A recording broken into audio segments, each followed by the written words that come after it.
ஏய் காலிலேருந்து அழுதுன்னு இப்போ என்ன மேக்கப் போட்டு எங்கே போய் வரா மினிக்கின்னு? இப்போ நீங்கள் காலிலேருந்து எதுக்கு அழுதிங்க சொல்லுங்க. இன்ஸ்டாமார்ட்டில் கொஞ்சம் க்ராசரி ஐட்டம்ஸு ஆர்டர் பண்ணோம். டயட் ஸ்டார்ட் பண்ண போகிறோமே, லாஸ்ட்டாக ஐஸ்கிரீம் சாப்பிட்லான்னு சொல்லிட்டு Amul ice cream cone chocolate cone order பண்ணோம். 10 ஐட்டத்தில் 9 ஐட்டம் வந்தது. அப்போ நாங்கள் செக் பண்ணோம். அந்த டெலிவரிக்காரும் பேக் கூட தரல எங்களுக்கு, கையில் நாங்களே தான் எடுத்துகிட்டு வந்தோம். அங்கே செக் பண்ண வேலை அப்படியே வீட்டுக்குள்ளே வந்தாச்சு. அந்த ஐஸ்கிரீமு வெறும் கோன் மட்டும்தான் இருக்குது, க்ரீமும் இல்லை, கவரும் இல்லை. அந்த டெலிவரிக்காரே நீங்கள் கம்ப்ளைண்ட் பண்ணுங்கன்னு சொல்லிட்டு போயிட்டார். அப்புறம் தான் வீட்டுக்கு வந்து பார்த்தா நாங்கள் பச்சை பயிறு 1/2 கிலோ போட்டிருந்தோம். அந்த பேக்கெட்டே காணும். சரி நாங்கள் போய் வாசலெல்லாம் போய் பார்க்குறோம், கீழே விழுந்து கிடக்குதா அப்படின்ட்டு. பார்த்தா அதுலேயுமே எதுவுமே இல்லை. அப்புறம் கம்ப்ளைண்ட் ரைஸ் பண்ணால் திருப்பி ரிப்ளை மெயில் வந்தது. என்னன்னு வந்ததுன்னா, உங்களுக்கு ஆல்ரெடி இந்த மாதிரி நிறைய பேர் ப்ராப்ளம் பண்ணியிருக்காங்க, அதனால உங்களை நாங்கள் ஒரு க்யூவில் வச்சுக்கிறோம். 24 hours 48 hours உங்களுக்கு ஏதாவது ரீஃபண்ட் பண்ணுறோம், இல்லைன்னா ரிட்டர்ன் போடுறோம் அப்படின்னு சொல்லியிருக்கான். அந்த காசு 78 ரூபா காசு வருமானு தெரில. திருப்பி அந்த ஐஸ்கிரீம் எவ்வளோ பாப்பி? 48 சம்திங்.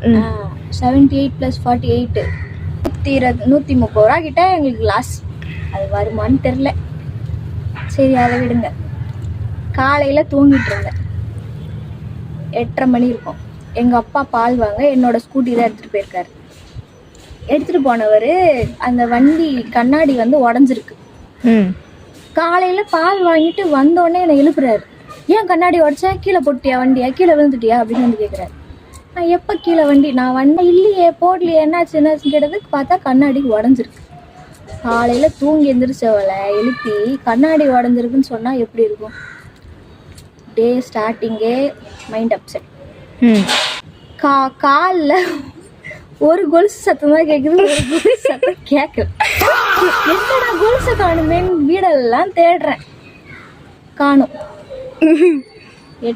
9 மணிலேருந்து 11:30 மணி வரையும் ஆறுதெல்லாம். ஆனால் அழுதுகிட்டே தான் உட்காந்துட்டு இருந்தேன். 3000 ரூபா போச்சுன்ட்டு அழுதுட்டு உட்காந்துக்கிறேன்.